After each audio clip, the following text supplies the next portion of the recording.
Halo teman-teman dari Sabang sampai Merauke, gimana keadaan kalian? Baik-baik saja atau tidak sedang baik-baik saja? Usahakan kalian menonton video ini dengan keadaan rebahan, jangan sambil makan, karena dikhawatirkan konten ini bisa menghambat nafsu makan kalian. Jadi nontonlah sambil rebahan dan menikmati isi kontennya. Karena kemarin saya telah membahas Wrongtune 1, jadi sekarang saya bakalan bahas juga Wrongtune 2-nya. Wrongtune 2 ini dirilis pada tahun 2007. Wrongtune 2, Dead End masih dengan mutan jahat memburu dan pembunuh manusia untuk dimakan dan bertahan hidup. Siapapun yang dia temui adalah mangsa buruannya. Dalam film ini masih memiliki latar yang sama, yaitu dalam hutan yang jarang dijamah manusia. Karena memang air yang mengalir mengandung limbah racun pabrik, menyebabkan kelainan gen pada manusia yang lahir di sekitar hutan tersebut. Manusia mutan inilah akibat dari pembuangan limbah yang beracun, sehingga anak yang lahir dari orang yang terjangkit akan melahirkan anak yang serupa dengan wujud yang menyeramkan. Wrongtune 2 ini ditokohi oleh Kimberly Cole sebagai Kimberly, Henry Rollins sebagai Dale Murphy, dan masih banyak yang lainnya.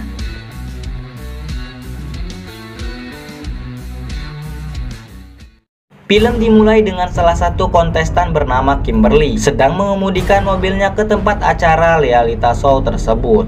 Akibat mengambil jalan yang salah, Kimberly menabrak seorang lelaki.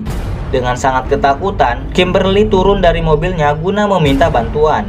Kimberly berteriak meminta tolong, tapi tidak ada seorang pun di hutan itu. Terpaksa Kimberly yang harus menolong lelaki tersebut.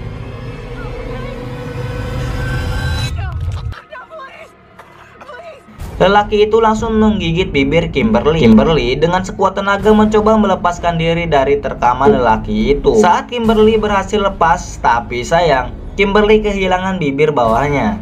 Kimberly yang sekarat dengan terhuyung segera berlari menuju mobilnya. Tapi dia dihadang oleh seorang pria yang berwajah cacat dengan membawa kapak. Tanpa ampun, pria itu menghujamkan kapaknya ke arah Kimberly yang menyebabkan Kimberly terbelah menjadi dua bagian. Singkat cerita, muncul sebuah tayangan televisi yang dipandu oleh mantan kolonel yang bernama Dale. Doi mengatakan bahwa selama 5 hari ke depan akan ada 6 kontestan yang berpartisipasi dalam realita show tersebut. Mereka harus bertahan hidup di sebuah hutan yang telah dipilih sebelumnya. 6 kontestan itu adalah Jones, seorang pemain skateboard, Elena, seorang model pakaian dalam, Nina, seorang pelukis, Jack, seorang pemain potbal, Amber, seorang tentara, dan yang terakhir adalah Kimberly, wanita yang mati terbelah menjadi dua tadi. Di tayangan itu, ia menunjukkan sebuah tato ular yang selalu membuat semuanya ingat kepada dirinya jika melihat tato tersebut. Nah, untuk para kontestan yang berhasil menang akan mendapatkan hadiah uang sebesar $100.000 atau setara dengan 1.452.600.000 rupiah. Pria yang bernama Michael menanyakan keberadaan Kimberly kepada produser yang bernama Mara. Mara tidak mengetahuinya karena tidak ada jawaban sama sekali dari Kimberly. Kalian tahu kan, Kimberly sudah mati terbunuh, maka dari itu Kimberly tidak hadir. Akhirnya Dale meminta Mara menggantikan Kimberly yang tak kunjung datang. Mara menyetujuinya dengan semangat karena ada Michael kekasihnya.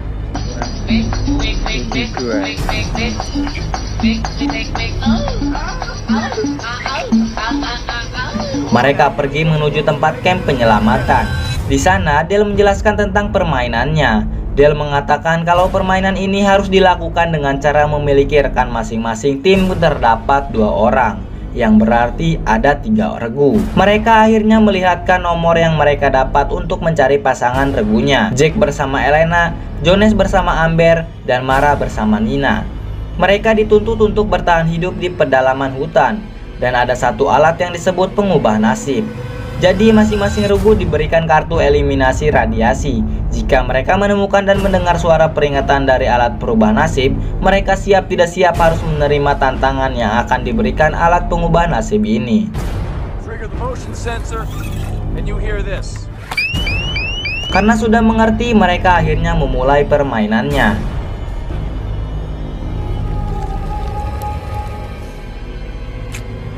Selang beberapa waktu terlihat seorang kru terekam CCTV yang sedang buang hajat terbunuh digorok oleh psikopat 3 jari. Di sisi lain, Dale yang telah mengecek semua peralatan permainan secara tiba-tiba ban motor ATV-nya kempes karena ada yang memanahnya. Del mengecek alat pengubah nasib kembali dan ternyata alat itu telah dirusak. Del marah dan menantang seseorang yang mengganggunya dan menyuruhnya untuk keluar. Tapi tiba-tiba ia dipanahi dan Del langsung lari menyelamatkan diri. Saat ia bersandar di sebuah pohon, tiba-tiba ada kapak yang tertancap di depan mata si Del. Del akhirnya melihat pelaku yang ternyata psikopat si 3 jari. Dan Del langsung melemparkan sebuah pisau belati miliknya tepat mengenai dada si 3 jari. Tapi karena psikopat mak kuat, darah miliknya pun dijilat oleh dirinya. Saat Del ingin pergi dan berbalik, Del langsung dihantam polonya hingga pingsan. Di sisi lain, Mara dan Nina sedang berjalan-jalan mencari makanan. Tapi Nina tidak sengaja menyentuh alat pengubah nasib. Akhirnya alat itu pun berbunyi. Nina mengambil sebuah kartu tantangannya, dan ternyata mereka tidak akan tereliminasi jika mereka menemukan obat alat yang berada di sebuah sungai. Mereka diberi hanya 2 menit sebelum mereka tereliminasi. Mara menemukan sebuah alat yang menggantung di sebuah pohon yang di bawahnya adalah sungai. Waktu mereka tidak banyak dan akhirnya Mara lah yang berusaha untuk menggapai alat tersebut.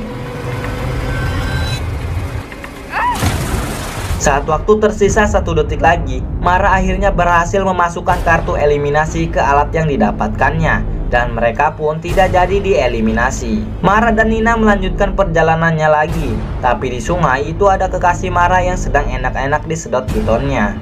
Mara yang melihatnya merasa kecewa berat, depresi, stres, hampir gila, dan akan putus asa. Tapi Nina menguatkan hati Mara agar terus berusaha berjuang dengannya tanpa memikirkan Michael yang sudah mengkhianatinya. Nina mengajak Mara untuk menghajar Michael, tapi Mara tidak ingin itu terjadi. Di sisi lain, Jones dan Amber menemukan sebuah makanan yang dimana makanan itu adalah sebuah daging panggang. Mereka berdua membawa daging itu untuk dibagikan kepada yang lainnya. Di tempat lain, Del diikat psikopat 3 jari dengan posisi kepala di bawah, kaki di atas. Del ditusuk-tusuk pisau tepat di bagian perutnya oleh si psikopat 3 jari. Psikopat 3 jari tidak puas dengan ketajaman pisaunya. Pada akhirnya, psikopat 3 jari mengasah pisau miliknya. Mara dan Nina mencari telepon untuk memanggil teknisi agar Mara dibawa kembali ke Wheeling. Mara dan Nina menemukan sebuah rumah di dalam hutan tersebut. Mereka berdua masuk tanpa izin dan berniat mencari telepon di rumah itu. Mereka berdua melihat foto keluarga yang menghuni rumah tersebut. Mereka terkejut karena semua keluarganya cacat dan menyeramkan. Tapi tidak lama mereka berdua melihat penghuni rumah itu sedang melahirkan di balik celah pintu rumah tersebut. Setelah melahirkan dengan keadaan bayi yang cacat, Mara dan Nina diketahui oleh keluarga cacat psikopat itu dan mereka langsung dikejar.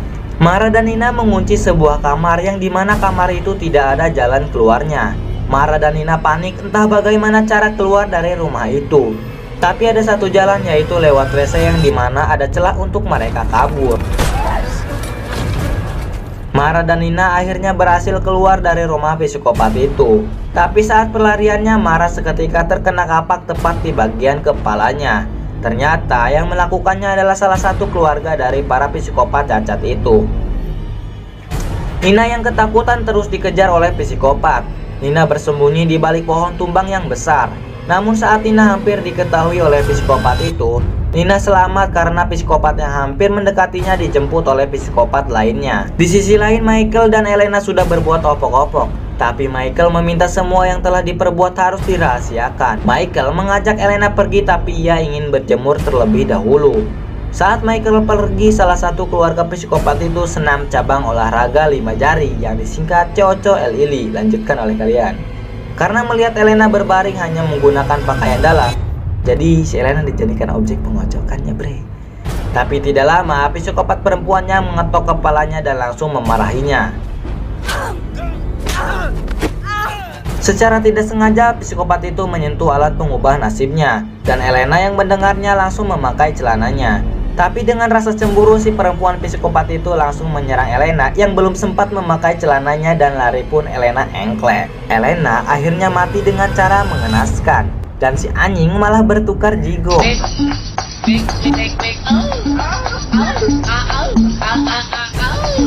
Mayat Mara dibawa ke tempat di mana di situ ada Del. Saat para psikopat lainnya pergi, si 3 jari ingin membunuh Del dengan pisau yang telah ia asah. Karena Del mantan kolonel yang pintar dan kuat, ia menumbuk biji peler milik si tiga jari. Anjay, peler. Pisau yang dibawa si tiga jari terjatuh dan diambil oleh Del. Del berhasil melepaskan dirinya dan langsung adu mekanik dengan si tiga jari. Karena tahu si tiga jari sedang tak berdaya, Del langsung bergegas memotong tali yang terikat di tangannya.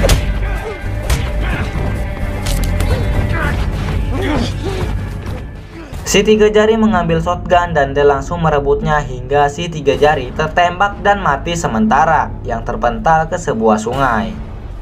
Del mengecek keadaan Mara, tapi emang sudah takdir Mara itu mati. Di sisi lain, Michael yang melihat CCTV bingung kenapa satu CCTV tidak connect. Saat ia membenarkan kabel, ternyata satu CCTV itu dibawa oleh si psikopat dan Michael langsung dibawa oleh mereka. Michael langsung diserang oleh psikopat Sumbing dan akhirnya Michael mati ditusuk menggunakan anak panah si Sumbing. Di tempat lain, makanan yang dibawa Jones dan Amber dimakan bareng-bareng dengan Jack.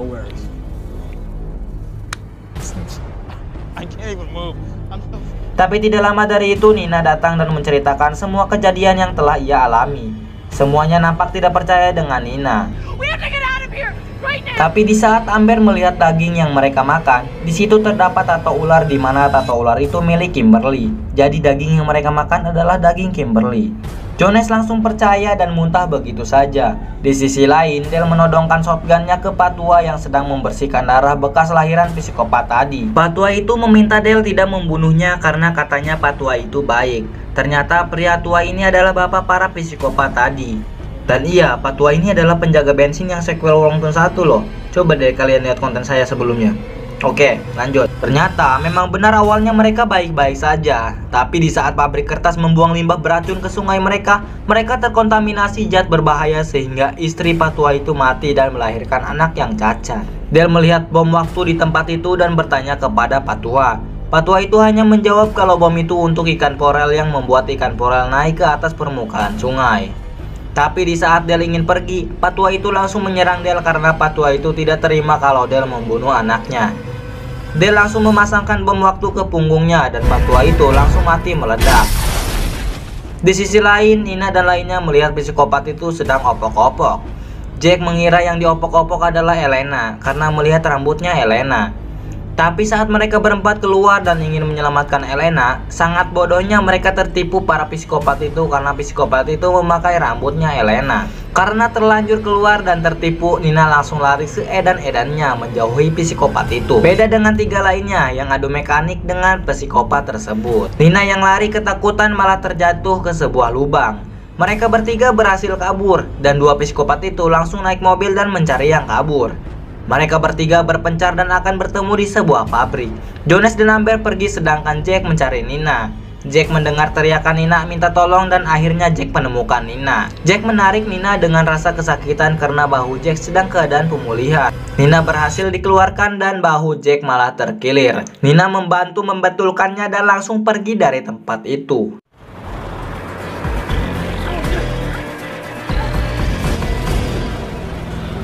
Saat pelarian Jones dan Amber, Jones malah terjatuh dan seketika sebuah anak panah melintas di depan muka mereka berdua. Mereka berdua lari dari kejaran psikopat itu, tapi sayang Amber malah terkena jebakan yang membawanya ke atas bergelantung. Jones mencoba untuk menyelamatkannya, tapi malah dia juga yang terkena jebakan yang sama dengan Amber. Ternyata jebakan itu dibuat oleh psikopat yang opok-opok tadi. Dan psikopat opok-opok disuruh psikopat lainnya untuk memanah Jones dan Amber.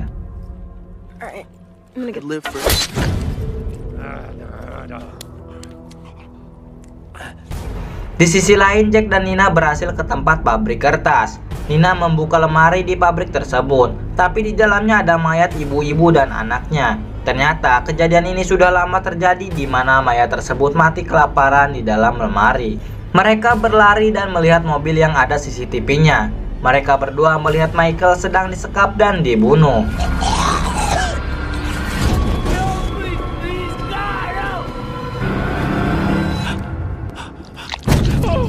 Saat Jack menyadari kalau itu jebakan, Jack langsung diserang dan pingsan. Jack dan Nina disekap oleh keluarga psikopat kanibal tersebut. Nina ditempatkan di meja makan di mana Nina harus menyaksikan mereka makan daging manusia.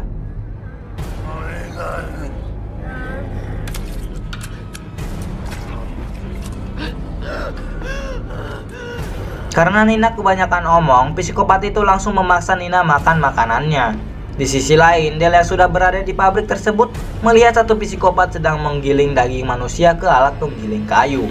Del ke tempat di mana Jack dan Nina disekap, tapi secara tidak sengaja alat yang ia bawa berbunyi dan para psikopat itu langsung bergegas mencari asal suara itu berada. Del bersembunyi dan mengiris tangannya agar darahnya bisa memancing psikopat itu dan mengikuti jalan darah yang telah Del rencanakan. Saat dua psikopat itu mengikuti arah darah tersebut, Del langsung memanah salah satu psikopat yang telah dipasang bom waktu. Si psikopat perempuan ingin melepaskan bom waktu itu, tapi akhirnya mereka berdua mati meledak. Del langsung menyelamatkan Nina yang sedang disekap dan menyelamatkan Jack. Tapi di saat Del meminta Jack menjaga Nina, secara tiba-tiba Del dipanah oleh psikopat Sumbing. Jack langsung disuruh pergi untuk menyelamatkan Nina sekaligus menjaganya. Psikopat lainnya melemparkan sebuah rantai dan besi tepat ke bagian leher Del, dan Del pun mati tercekik. Jack yang kabur malah tertangkap psikopat itu.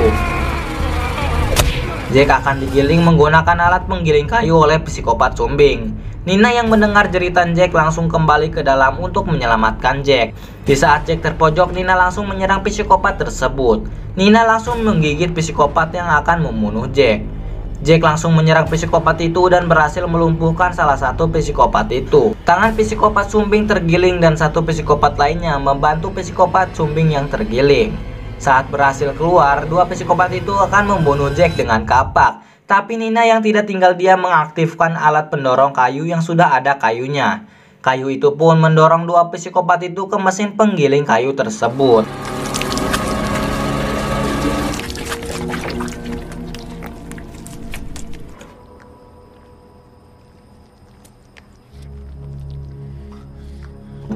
Saat Jack dan Nina berhasil membunuh dua psikopat itu, mereka pulang dengan menggunakan mobilnya Kimberly. Tapi di sisi lain, karena psikopat mah kuat, si tiga jari masih hidup dan akan memberi cairan zat kepada bayi yang telah dilahirkan tadi. Tapi bayi itu menolak meminum cairan tersebut, namun saat diberi jari, manusia bayi itu malah senang dan cerita pun bersambung. Tidak terasa saya menemani kegabutan kalian sampai akhir alur dari film ini. Yang selamat berarti Jack dan Nina, namun psikopat yang selamat ialah si tiga jari bersama bayi psikopat yang telah mereka lahirkan. Jika kalian suka dengan film ini, kalian wajib subscribe agar tidak ketinggalan konten sequel-sequel dari film psikopat Wrong Turn ini. Terima kasih dan sampai jumpa kembali.